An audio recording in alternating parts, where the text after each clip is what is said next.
We got a good one today. Actually, we got a few good ones.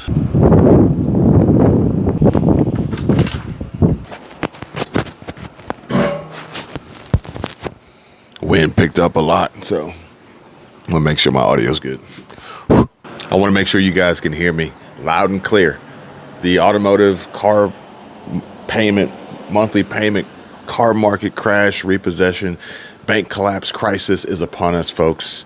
And we got some folks taking to, we got some people, influencers taking to social media, TikTok, YouTube, Instagram, Facebook, maybe even, and sharing their stories, voicing their concerns, highlighting problems, even providing some form of advice.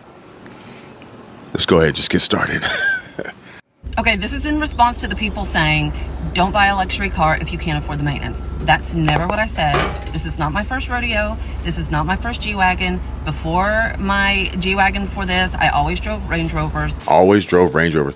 Actually, a better question would be, how many of you guys have seen her video where she was complaining about the cost of maintenance for her first year annual service on her Mercedes G-Wagon?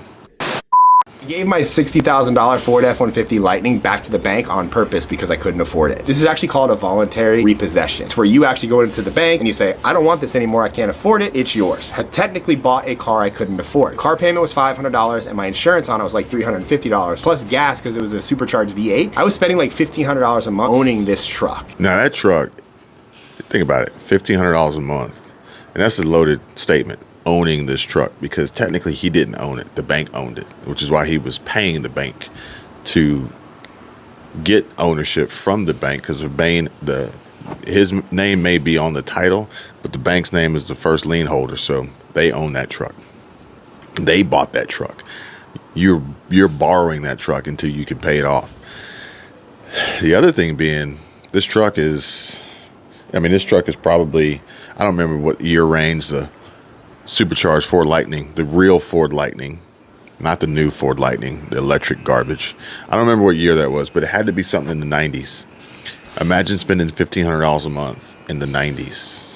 I had just quit my job as a salesman at Lowe's to pursue entrepreneurship. I was cocky and I looked at my money. I looked at the time I had left and I realized that the car was going to destroy me financially and probably make me homeless. So I drove it to GT Federal Credit Union and I said, I don't want this anymore. 2 or 3 months go by and the bank calls me back. We need you to come get your truck. I can't afford it. I don't want it. How long do you think it'll take you to sell it? 90 days? So you have 3 months to sell the truck because we don't know what to do with it. Took out my little $150 flip cam and I posted it to YouTube and then I put the video in a forum. Within 1 month, I sold. So I ended up making around $5,000 profit and then took that $5,000 and I bought my next car. Don't buy a car you can't afford because you might not get lucky like I did. Yeah, that's a tough one. I don't even know if I consider that to be lucky. And the reason for that is because in this process of the bank giving you time, giving you the truck back and giving you time to sell it, you've already ruined your credit. You've already destroyed your credit to the point of which you've missed these payments and you've decided to let the bank voluntarily repossess it. Why didn't you just try to sell it yourself to begin with? I don't know. Just doesn't seem very smart. Granted, hindsight's 20/20, but you quit your job at Lowe's to pursue entrepreneurship. You already had a $1,500 a month expense in this vehicle. It just didn't seem like you were making really smart decisions back then. I don't know. Maybe things have changed now for the better. Rent due, lights due, car note. I co-signed for my boyfriend for a car. He owes about $32,000, or I should say we owe about $32,000, and he's been behind on the payment.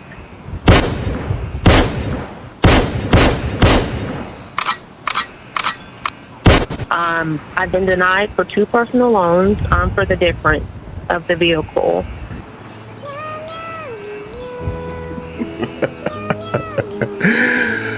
Oh, these little cat songs crack me up. These AI generated cats. Some clever prompts.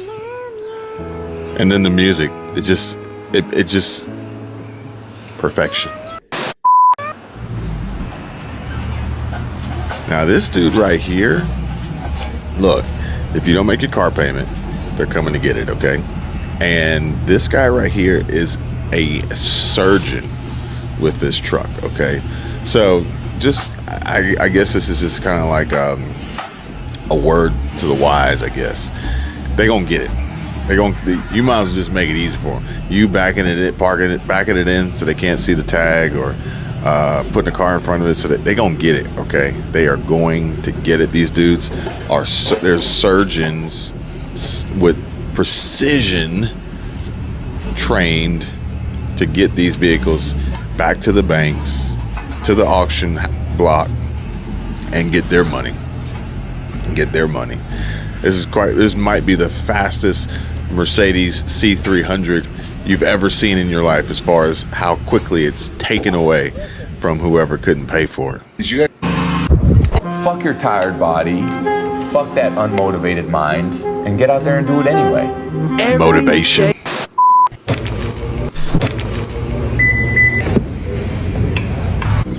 All right, we're gonna do an inside tour.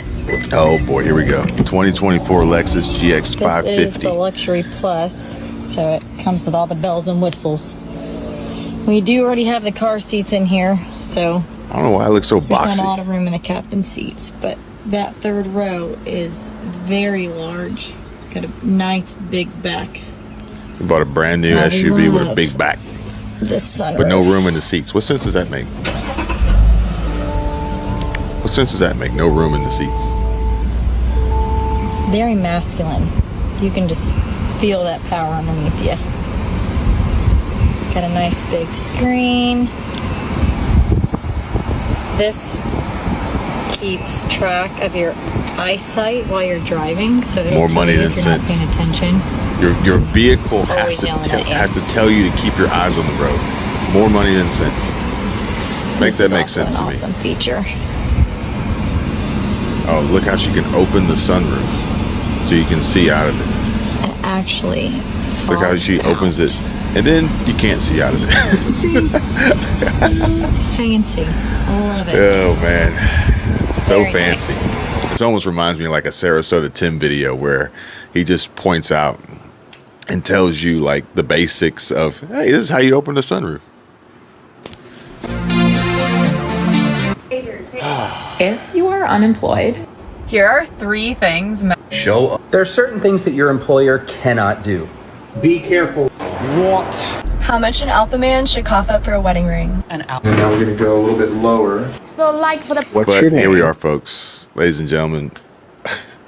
Welcome back to another video, and I'm Kevin. There's more on Patreon. Click the links down below. Check us out, Michelle and I, over on Patreon. And I've got more here for you guys, so I'm not gonna dilly-dally. I'm not gonna waste time. Let's go ahead and just get right back into it. There she is. Advice from your friendly female private investigator. Let's go let the horses out. I have 4 of them in. What is your net worth? Apparently the Florida housing market It's almost like you is need a headed for horse big now crash. anyway. Horses would be cheaper. Let's talk more growers reliable. versus showers. Yeah, I'm going there. I'm going there. Oh, a lot man. of men are. I'm going there. She's actually, and she's not talking about these fake homestead prepping channels that are showing versus growing. You know what she's talking about. Dollars. People can't afford their car payments, and the banks are starting to freak out. Check this out. BMO, one of the biggest banks in Canada, is no longer doing auto loans because their bad debt, which means people that aren't paying, is gotten so They're high. getting scared. Dude, just how fast and how bad it's gotten, it's more than tripled to almost $500 million in just the last year. There's an article from the Globe and Mail in the middle of June. You can see people are falling behind on credit cards and car loans. So why are they panicking? Well, we know that used car prices over the last 5 years are up Terrible. 44%, which is ridiculous. Now, let's take a look and say market's you gonna bought crash. a car Car a year market's ago. gonna crash. That car They're has done. dropped They're so much finished. in value, not just your normal depreciation curve, but they've dropped 22% in the EV category in just the last year. Now we're starting to see used car watch prices this. come Watch down. this. You can see by this chart here, the average transaction prices are now starting to fall. So think of this scenario. You lent someone money on a Tesla Model 3 at $73,000 last July. That car Yeah, now so is Elon selling Musk for completely screwed over, $37,000. like, The Tesla person's not owners. making payments. They turn in that car. It's getting repoed. You're taking some heavy losses because they haven't even put a dent in those payments if they've only made payments for the last 12 or 16 months. That is what's happening, and that's why these banks are starting to Elon get Musk nervous. What do completely you think? screwed over Is this something we should not do? only Tesla owners, but the entire EV car market, hands down. from what he did with Tesla prices and what he did with the supercharger network and the money he's gotten from the government, he's making women out here start OnlyFans accounts just to be able to afford to make their car payments. Maybe he's gonna start stripping soon. Who knows? Did you guys see that video of that mom crying? Might be the only way to make it survive in this world. Stripper. Today is Tuesday. I never work Tuesdays, but this is the start of my work week, and I made I saw a video and they said $1,650. that it's like eat dry begging, and it said something about dry begging. But I guess, you know, what's the difference if you're on YouTube and people are paying you for your YouTube videos versus you're on a stage and people are paying you to take your clothes off? Is that being a stripper a form of e-beg or dry begging? Is that a form of narcissistic behavior and dry begging, grifting? Due to my debt to income ratio. So I'm really trying to figure out how to get from under this car completely. Is this your ex-boyfriend? Is this your ex-boyfriend? Keep your hands off my burger. No, current. Oh, okay. What are we doing? Make it stop. I'm done with the hemorrhaging. That's it. I am no longer going to pay. Like, I like the smell of a money more than I like the smell of a new car. Here we go. I know the comments are going to be coming. So, one, you would think that she's about to say she ain't going to make her car payment. But two, this is where people will say, well, you know, the root of all evil. Money is the root of all evil, right? That's what everybody says. So I was just watching this Consumer Reports that's saying that the car market is starting to get donkey.